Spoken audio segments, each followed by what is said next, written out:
Grève répétitive, infrastructures non au point, nombre d'élèves pléthorique, budget alloué à l'éducation insuffisant. L'éducation est finalement devenue le parent pauvre. Une situation commune dans presque tous les pays d'Afrique. Le Burkina ne le démentira pas. La conséquence est que tout le monde se plaint du niveau des élèves.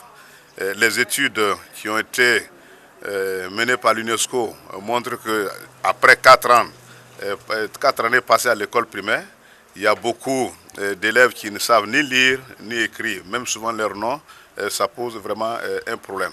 Que faut-il faire alors pour le réseau africain pour l'éducation pour tous? Il faut miser sur un financement autonome de l'éducation. C'est d'abord un principe d'autonomie et d'orientation de l'éducation à sa guise.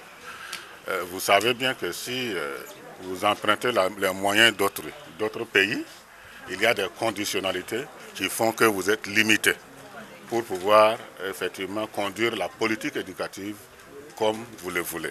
L'éducation doit être une priorité à tenir en compte dans les politiques publiques, ainsi l'adapter aux réalités africaines.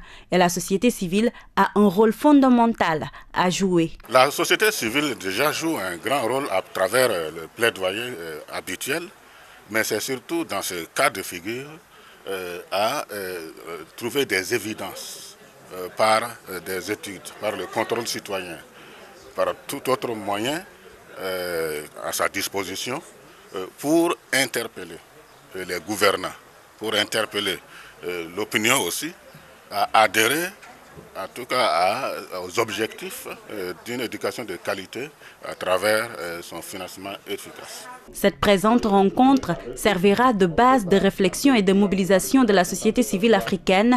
Elle sera un socle solide pour faire le plaidoyer afin de développer des politiques éducatives solides.